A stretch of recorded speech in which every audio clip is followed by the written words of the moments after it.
Hello friends, आज हम लेकर के आए हैं प्रिमिटिव ऑपरेशंस ऑफ स्टैक और एल्गोरिथम ऑफ स्टैक। हम लोग पहले भी प्रिमिटिव ऑपरेशंस को पढ़ चुके हैं, जिसमें से पहला ऑपरेशन जो होता है वह होता है पुश।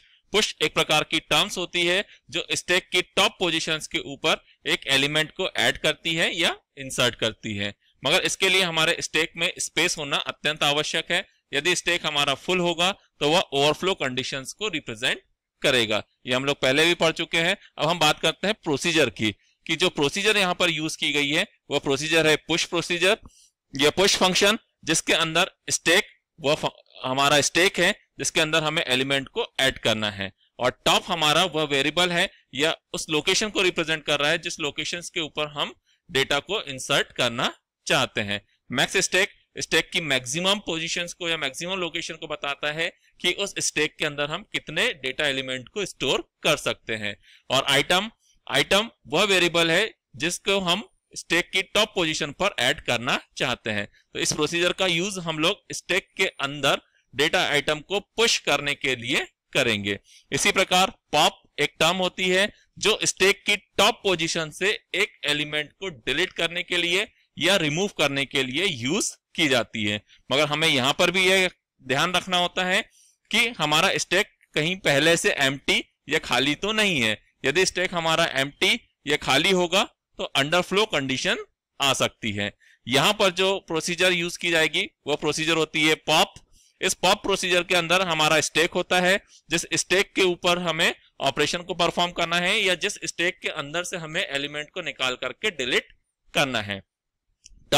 टॉप वह पोजीशन है जहां पर हमें एलिमेंट को डिलीट करना है, जहां से हमें एलिमेंट को डिलीट करना है। और आइटम वह वेरिएबल है जिसके अंदर हम उस आइटम को निकाल करके स्टोर करेंगे।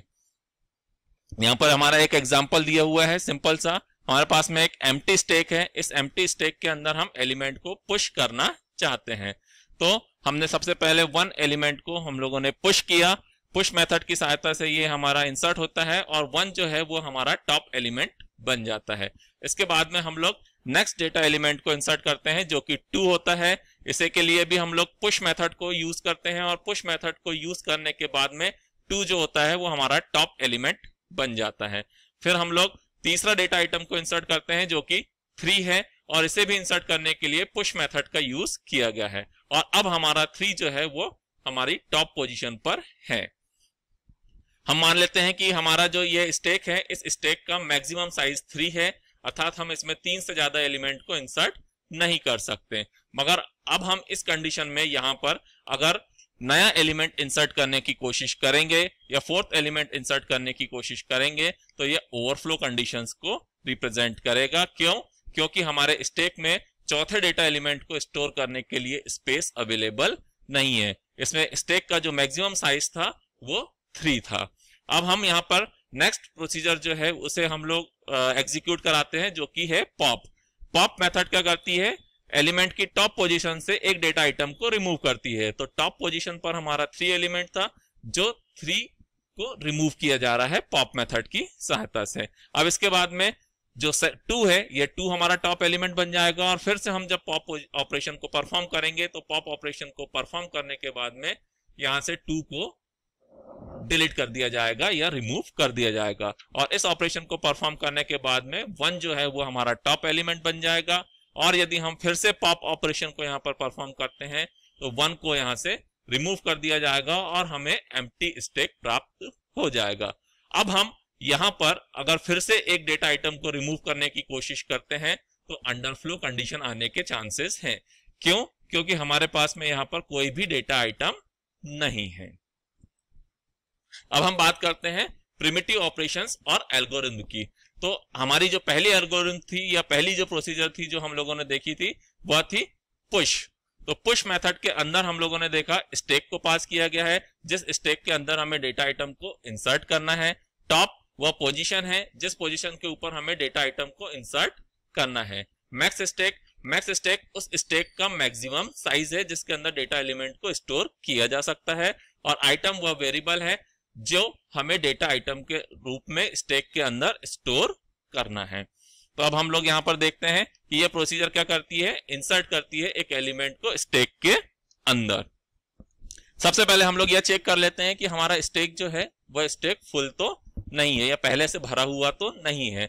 यदि स्टैक हमारा पहले से भरा हुआ होगा तो हमारे पास ओवरफ्लो कंडीशन आने के पूरे चांसेस होते हैं। तो इसके लिए हम लोग सबसे पहले कंडीशन चेक करते हैं कि if top is equal to max stack, क्या टॉप की जो वैल्यू है वो मैक्स स्टैक के बराबर है या नहीं है।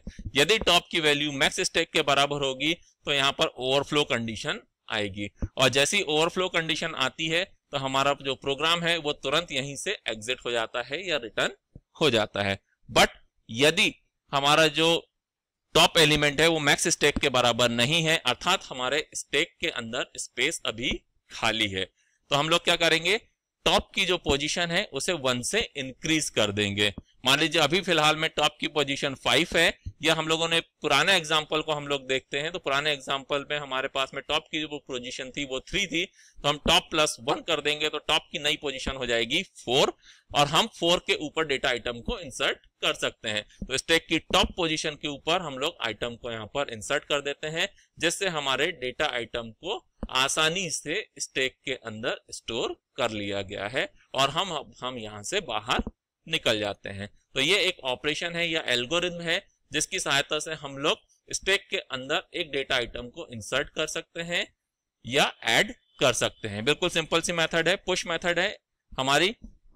इस पुश मेथड की सहायता से हम टॉप में सबसे पहले चेक करेंगे कि मैक्स स्टैक के बराबर तो नहीं है, और यदि टॉप मैक्स स्टैक के बराबर है तो यह ओवरफ्लो कंडीशंस को रिप्रेजेंट करने लगेगा, और यदि यह मैक्स स्टैक के बराबर नहीं होता है अर्थात हमारे स्टैक में स्पेस खाली होता है, तो हम 1 से इसकी वैल्यू को इंक्रीज कर देते हैं, और जो हमारी न्यू पोजीशन आती है स्टैक की टॉप की, उस टॉप की न्यू पोजीशन के ऊपर स्टैक में इस डेटा आइटम को ऐड कर देते हैं और हम यहां से बाहर निकल जाते हैं।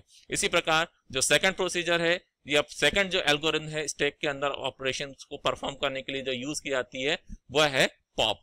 पॉप जो मेथड होती है यह स्टैक के टॉप एलिमेंट से या टॉप पोजीशन से एक आइटम को रिमूव करने के लिए यूज की जाती है।